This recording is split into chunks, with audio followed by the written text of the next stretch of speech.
तो नमस्कार दोस्तों, मेरा नाम है रोहित कुमार प्रजापति और मैं आपका एकदंत एकेडमी में स्वागत करता हूं। आज से हम क्लास 12th का केमिस्ट्री का एक नया चैप्टर देखेंगे जिसका नाम है केमिकल काइनेटिक्स। ठीक है, और इस चैप्टर को पढ़ने के पहले हमें कुछ बेसिक टर्मिनोलॉजीज के बारे में पता होना चाहिए और उन बेसिक टर्मिनोलॉजी में सबसे पहली बात है रासायनिक अभिक्रिया क्या होती है।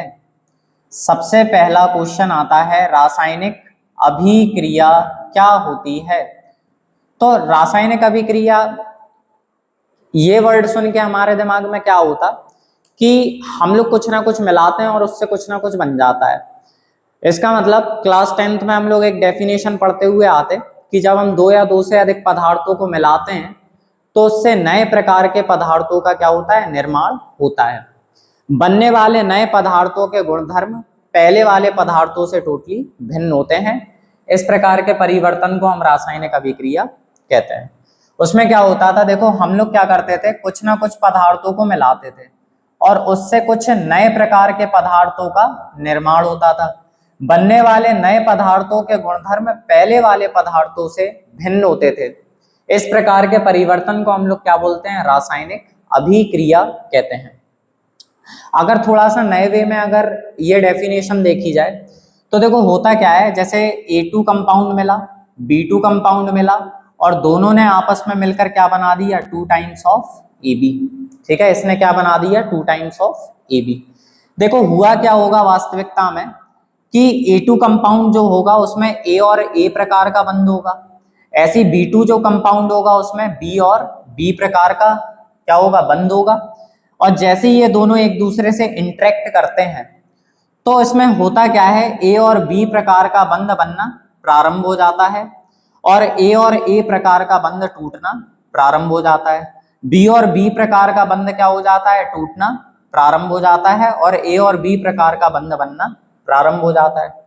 जब भी A मॉलिक्यूल B मॉलिक्यूल के पास आएगा तो A और A के बीच का बंध टूटने लगेगा, B और B के बीच का बंध टूटने लगेगा, A और B के बीच का बंध बनने लगेगा।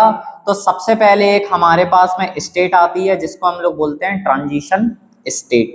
ठीक है, इसे हम लोग बोलते हैं क्या, ट्रांजिशन स्टेट। और आगे चल के होगा क्या, A और A टाइप का बॉन्ड टूट जाएगा, B और B टाइप का बॉन्ड टूट जाएगा और इससे नए प्रकार का बंध बनेगा जिसे हम लोग क्या बोलेंगे, AB प्रकार का बंध। AB यहां से बनेगा, AB यहां से बनेगा, तो हम दो बार क्या लिख दे रहे हैं, AB। तो रासायनिक अभिक्रिया की हम दूसरी परिभाषा क्या बना सकते हैं कि जो पुराने प्रकार के जो बंध थे उनका टूट जाना और नए प्रकार के बंध का निर्माण हो जाना रासायनिक अभिक्रिया कहलाता है। ठीक है, अगर हम लोग रासायनिक अभिक्रिया की अगर परिभाषा लिखें तो क्या लिख सकते हैं, पुराने बंध का टूटना और नए प्रकार के बंध का निर्माण होना। ठीक है, क्या हो गया, पुराने बंधों का टूटना और नए प्रकार के बंध का निर्माण हो जाना क्या कहलाता है, रासायनिक अभिक्रिया कहलाता है। अब देखो रासायनिक अभिक्रिया में होता क्या है कि हम लोग कुछ ना कुछ पदार्थों को मिलाते हैं और उससे कुछ ना कुछ नए प्रकार के पदार्थों का निर्माण हो जाता है। हम जिन पदार्थों को मिलाते हैं रासायनिक अभिक्रिया में जो पदार्थ भाग लेते हैं उन्हें हम लोग बोलते हैं अभिकारक और अभिक्रिया के बाद जो बनता है उसे हम लोग बोलते हैं उत्पाद। ठीक है, अभिक्रिया के बाद जो बनता है उसे हम लोग क्या बोलते हैं, उत्पाद। इसका मतलब जो पदार्थ अभिक्रिया में भाग लेंगे, जो अभिक्रिया करेंगे वो अभिकारक कहलाते हैं और अभिक्रिया के बाद जो बनता है उन्हें उत्पाद कहते हैं। जो रिएक्शन करेगा वो अभिकारक यानी कि रिएक्टेंट और अभिक्रिया के बाद जो बनेगा उसे बोलेंगे उत्पाद यानी कि प्रोडक्ट। इसमें हम लोग देखो कुछ साइन कन्वेंशंस का भी यूज करते हैं। कभी कभी केमिकल रिएक्शन जब पढ़ोगे तो उसमें कभी कभी लिखा आ जाएगा स्मॉल एस। स्मॉल एस का मतलब होता है सॉलिड, इसका मतलब कोई भी चीज ठोस हो सकती है। एल लिखा आ गया तो इसका मतलब हो जाएगा लिक्विड, इसका मतलब वो द्रव हो सकती है। इसके बाद लिखा आ गया अगर जी, जी का मतलब होता है गैस, इसका मतलब कोई भी पदार्थ किस अवस्था में होगा, गैसीय अवस्था में होगा, तो उसके ब्रैकेट में लिख देंगे जी। ठीक है, अगर किसी के ब्रैकेट में लिखा आ गया AQ, AQ का मतलब होता है एक्वस, AQ का मतलब होता है एक्वस, एक्वस का मतलब होता है जलीय। इसके आगे देखें, अगर ये वाला साइन देखेंगे तो ये वाला साइन होता है हीट करने का, ये वाला साइन होता है गैस बन के उड़ जाने का, ये वाला जो साइन लगाते हैं ये साइन होता है प्रेसिपिटेट, पीपीटी का, ठीक है, अब छेप बनने का। इसका मतलब कोई भी पदार्थ क्या हो गया, तली में बैठ गया। अब छेप बनने का ये क्या होता है, साइन होता है, ये साइन होता है किसका, अब छेप का। इसके अलावा ये वाला जो साइन है ये साइन होता है गिब्स का, और अगर डबल एरो आ जाए हाफ हाफ करके तो ये साइन होता है रिवर्सिबल। रिवर्सिबल का मतलब उत्क्रमणीयता का, और उत्क्रमणीयता का मतलब क्या होता है, जैसे मान लो रिएक्टेंट से लेके हम लोग कहाँ तक कन्वर्ट हो रहा है, प्रोडक्ट तक, और अगर ये साइन अगर लगा आ गया इसका मतलब रिएक्टेंट प्रोडक्ट में कन्वर्ट हो रहा, तो कहीं ना कहीं प्रोडक्ट भी किस में कन्वर्ट हो रहा होगा, रिएक्टेंट में कन्वर्ट हो रहा होगा। तो हम लोग क्या करते हैं, रिवर्सिबल साइन का यूज करते हैं। एक बार देखो फिर से हो जाए, रासायनिक अभिक्रिया क्या है, पुराने बंध का टूट जाना, नए प्रकार के बंध का निर्माण होना, रासायनिक अभिक्रिया कहलाता है। जो पदार्थ अभिक्रिया में भाग लेंगे अभिकारक कहलाएंगे, और अभिक्रिया के बाद जो बनेगा उसे हम लोग उत्पाद यानी कि प्रोडक्ट कहते हैं। एस लिखा आ जाए तो सॉलिड होगा, एल लिखा आ जाए तो लिक्विड होगा, जी लिखा आ जाए तो गैस, AQ लिखा आ जाए तो एक्वस यानी कि जलीय विलयन होगा, डेल्टा साइन आता है तो उसका मतलब गर्म करने का साइन है, हीट करने का साइन है। ये जो ऊपर की तरफ एरो होता है इसका मतलब गैस बन के कोई पदार्थ उड़ गया, नीचे की तरफ साइन होता है प्रेसिपिटेट यानी कि अवक्षेप बनने का, ये एरो वाला साइन होता है गिब्स का, और ये साइन होता है रिवर्सिबल, इसका मतलब उत्क्रमणीयता का। ये सारी बातें हमें बेसिक बेसिक सी पता होनी चाहिए। अब ये तो हमें समझ में आ गया कि रासायनिक अभिक्रिया है क्या, पुराने बंध का टूट जाना और नए प्रकार के बंध का निर्माण हो जाना रासायनिक अभिक्रिया कहलाता है। अब बात ये हो रही कि अगर कोई ना कोई पदार्थ मिलाओगे तो उससे नए प्रकार के पदार्थों का निर्माण होगा या नहीं होगा। इसका मतलब अभिकारक आपस में अभिक्रिया करके उत्पाद बनाएंगे या नहीं बनाएंगे, इस बात की व्याख्या करने के लिए हमारे पास केमिस्ट्री में एक टूल होता है, और उस टूल का नाम क्या है, थर्मोडायनेमिक्स। उस टूल का नाम क्या है, थर्मोडायनेमिक्स, यानी कि ऊष्मा गतिकी।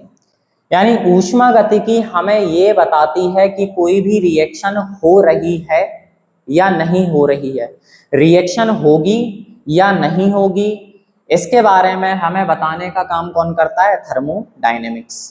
अब चलो मान के चलो अगर पता चला कि रिएक्शन हो रही, तो रिएक्शन फॉरवर्ड डायरेक्शन में हो रही या बैकवर्ड डायरेक्शन में हो रही, रिएक्शन आगे की डायरेक्शन में आगे भागेगी या फिर पीछे की डायरेक्शन में आएगी, ये बात के लिए हमें पता लगाने के लिए केमिस्ट्री में एक टूल है जिसको हम लोग बोलते हैं इक्विलिब्रियम, जिसे हम लोग क्या बोलते हैं, इक्विलिब्रियम यानी कि साम्य अवस्था, ठीक है। और अब क्वेश्चन ये आएगा कि बताओ अभिक्रिया हो रही तो बताओ कितनी स्पीड से हो रही, कितने समय में हो रही, ठीक है, कितना टाइम लगेगा रिएक्शन को होने में, यानी कि अभिक्रिया की दर क्या होगी, रेट ऑफ रिएक्शन क्या होगी, इसके बारे में बताने का जो काम करेगा वो है हमारा केमिकल काइनेटिक्स। यानी कि केमिकल काइनेटिक्स हमारी केमिस्ट्री की एक ऐसी ब्रांच है जो हमें ये बताती है कि कोई भी रिएक्शन कितने समय में समाप्त होगी, उस अभिक्रिया की दर क्या होगी, उस अभिक्रिया की रेट क्या होगी। तो यहां से देखो डेफिनेशन तो क्लियर हुई कि रासायनिक बलगतिकी हम लोग पढ़ते क्यों हैं, जिससे हमें पता चल जाए कि कोई भी रिएक्शन कितने समय में कंप्लीट होगी, यानी कि अभिक्रिया की दर क्या होगी, अभिक्रिया की दर या फिर अभिक्रिया का वेग क्या होगा। और दूसरा अगर जो टॉपिक हम लोग इस चैप्टर में पढ़ते हैं वो है इसे प्रभावित करने वाले कारक, अभिक्रिया की दर को प्रभावित करने वाले कारक। और एक चीज और, प्रभावित करने वाले कारक क्या क्या हो सकते हैं, जैसे ताप हो सकता है, दाब हो सकता है, सांद्रता हो सकती है, इसके अलावा उत्प्रेरक हो सकता है, प्रकाश हो सकता है आदि। ये सभी कारक क्या हैं, अभिक्रिया की दर को प्रभावित कर सकते हैं। यानी केमिकल काइनेटिक्स जो है वो सिर्फ और सिर्फ पूरा का पूरा चैप्टर दो बातों पर निर्भर करता है। पहला टॉपिक है अभिक्रिया की दर, और दूसरा टॉपिक क्या है, उसे प्रभावित करने वाले कारक जैसे ताप, दाब, सांद्रता, उत्प्रेरक, प्रकाश आदि। इसमें क्या होता है कि केमिकल काइनेटिक्स जो है वो केमिस्ट्री में फिजिकल केमिस्ट्री की ब्रांच है। ठीक है, किसकी ब्रांच है? फिजिकल केमिस्ट्री, यानी कि भौतिक रसायन का क्या है, ये भाग है। तो परिभाषा क्या बनाओगे? क्वेश्चन पूछा जाए रासायनिक बलगतिकी है क्या, तो रासायनिक बलगतिकी क्या है? फिजिकल केमिस्ट्री का पार्ट है, भौतिक रसायन विज्ञान का पार्ट है, जिसमें हम लोग क्या पढ़ते हैं? अभिक्रिया की दर और उसे प्रभावित करने वाले कारकों का हम लोग क्या करते हैं? अध्ययन करते हैं। तो परिभाषा हम लोग क्या लिखेंगे? रासायनिक बलगतिकी की भौतिक रसायन की वह शाखा जिसके अंतर्गत हम अभिक्रिया की दर और उसे प्रभावित करने वाले कारक जैसे ताप, दाब, सांद्रता, उत्प्रेरक, प्रकाश इत्यादि का अध्ययन करते हैं, रासायनिक बलगतिकी कहलाती है। ठीक है, रासायनिक बलगतिकी भौतिक रसायन की वह शाखा है जिसके अंतर्गत अभिक्रिया की दर और उसे प्रभावित करने वाले कारक जैसे ताप, दाब, सांद्रता, उत्प्रेरक आदि का अध्ययन किया जाता है, रासायनिक बलगतिकी कहलाती है। अब हम बात कर रहे हैं काइनेटिक्स के अकॉर्डिंग रिएक्शन कितने टाइप की होती हैं? रासायनिक अभिक्रियाओं का प्रकार। ठीक है, तो रासायनिक अभिक्रियाओं का प्रकार क्या होगा? तो देखो, अभिक्रियाओं का प्रकार या अभिक्रियाओं के प्रकार। तो अभिक्रियाएं मेनली काइनेटिक्स के अकॉर्डिंग तीन प्रकार की होती हैं। सबसे पहला तात्कालिक, तात्कालिक या तीव्र अभिक्रिया। दूसरे प्रकार की जो अभिक्रिया होती है उसे हम लोग बोलते हैं मध्यम अभिक्रिया, और तीसरे प्रकार की जो अभिक्रियाएं होती हैं वो होती हैं मंद अभिक्रियाएं। ठीक है, तीसरे प्रकार की अभिक्रियाएं क्या होती हैं? मंद अभिक्रियाएं। तो अभिक्रियाओं के प्रकार में तीन प्रकार की अभिक्रियाएं हैं, तात्कालिक या तीव्र, मध्यम और मंद। सबसे पहले हम लोग देखेंगे तात्कालिक या तीव्र अभिक्रियाएं होती क्या हैं। ठीक है, तात्कालिक या तीव्र अभिक्रियाएं होती क्या हैं? इंस्टेंटेनियस और फास्ट रिएक्शन होती क्या है? तो वे अभिक्रियाएं जो पलक झपकते ही पूरी हो जाती हैं, मतलब एक सेकंड का भी समय नहीं लगता, इतना छोटा समय जो पलक झपकने का समय होता है, उस समय के अंदर ये अभिक्रियाएं क्या हो जाती हैं? पूरी हो जाती हैं। तो वे अभिक्रियाएं जो पलक झपकते ही समाप्त हो जाती हैं तात्कालिक या तीव्र अभिक्रियाएं कहलाती हैं। दूसरा पॉइंट इसमें क्या बना सकते कि ये अभिक्रियाएं सिर्फ और सिर्फ आयनिक अभिक्रियाएं होती हैं और अवक्षेपण अभिक्रियाएं होती हैं। सबसे पहला, ये पलक झपकते ही पूरी हो जाती हैं। दूसरा, ये अभिक्रियाएं आयनिक और अवक्षेपण अभिक्रियाएं होती हैं। जैसे उदाहरण के तौर पर जैसे अम्ल और क्षार अभिक्रिया, जैसे HCl एक अम्ल है, NaOH एक क्षार है, कास्टिक सोडा, और इन दोनों के मिलाने से क्या बनता है? NaCl क्या हो जाता है? अलग, और यहाँ पे किसका निर्माण होता है? जल का। तो ये एक अभिक्रिया कैसी अभिक्रिया होगी? आयनिक अभिक्रिया है, अम्ल क्षार अभिक्रिया है। ये इतनी फास्ट होगी कि HCl और NaOH को मिलाते ही ये अभिक्रिया क्या हो जाएगी? समाप्त हो जाएगी। यानी कि एक तात्कालिक या फिर तीव्र अभिक्रिया का उदाहरण होगी। इसके बाद देखो सेकंड, अगर हम लोग सिल्वर नाइट्रेट का AgNO3 का ताजा विलयन बना लें और उसमें अगर हम लोग कुछ मात्रा में नमक का छिड़काव करें, नमक मिला दें, सिल्वर नाइट्रेट में अगर हम लोग नमक मिला दें NaCl, तो NaNO3 इधर से क्या हो जाता है? अलग हो जाता है, और सिल्वर क्लोराइड का यहाँ पे सफेद कलर का क्या बनता है? अवक्षेप बनता है। यह अभिक्रिया भी एक प्रकार की आयनिक अभिक्रिया है, और इसमें AgCl का क्या बनता है? सफेद कलर का, व्हाइट कलर का क्या बनता है? प्रेसिपिटेट, PPT बनता है। तो यह अभिक्रिया भी क्या होगी? तात्कालिक या तीव्र अभिक्रिया होगी, आयनिक अभिक्रिया है। बहुत जल्दी यह अभिक्रिया क्या हो जाती है? समाप्त हो जाती है। दूसरे टाइप की रिएक्शन हमारे पास आती हैं मध्यम अभिक्रियाएं। ठीक है, मध्यम अभिक्रियाएं। तो मध्यम अभिक्रियाएं या मॉडरेट रिएक्शन होती क्या है? तो ऐसी अभिक्रियाएं जो पलक झपकते ही तो समाप्त नहीं होती हैं, लेकिन कुछ समय के बाद समाप्त हो जाती हैं। ऐसी अभिक्रियाएं जो पलक झपकते ही तो समाप्त नहीं होंगी, लेकिन कुछ समय के बाद क्या हो जाएंगी? समाप्त हो जाएंगी। ऐसी अभिक्रियाओं को हम लोग क्या बोलेंगे? मध्यम अभिक्रियाएं या फिर मॉडरेट रिएक्शन। उदाहरण एग्जाम्पल देखो जरा, जैसे पानी में अगर हम लोग चीनी को मिलाते हैं तो चीनी उसमें पानी में मिलाते ही घुलती तो है नहीं है, कुछ समय लगता है, कुछ सेकंड या कुछ मिनटों के बाद क्या होती है? चीनी घुलती है। यानी कि इधर पे अगर हम लोग कराना चाहें क्या? Inversion of sugar, inversion of sugar यानी कि सुक्रोज का प्रतिलोमन। ठीक है, सुक्रोज का क्या लिखेंगे इधर पे? प्रतिलोमन। और इधर पे शुगर का फॉर्मूला क्या होता है? C12H22O11 होता है। और जैसे ही इसका हम लोग जल अपघटन कराएंगे किसी ना किसी कैटेलिस्ट की प्रेजेंस में, और कोई ना कोई एसिड हम लोग यहाँ पे यूज कर सकते हैं, तो ये जो शुगर है ये कन्वर्ट हो जाती है किसमें? ग्लूकोज और फ्रक्टोज में, C6H12O6 में और C6H12O6 में। यहाँ पे एक मॉलिक्यूल बनता है ग्लूकोज का और एक मॉलिक्यूल बनता है फ्रक्टोज का। अब ये रिएक्शन पलक झपकने वाली रिएक्शन तो नहीं है, लेकिन कुछ मिनटों के अंदर होने वाली ये रिएक्शन है, इसलिए ये जो रिएक्शन होगी वो कौन सी रिएक्शन होगी? मॉडरेट रिएक्शन या मध्यम अभिक्रिया।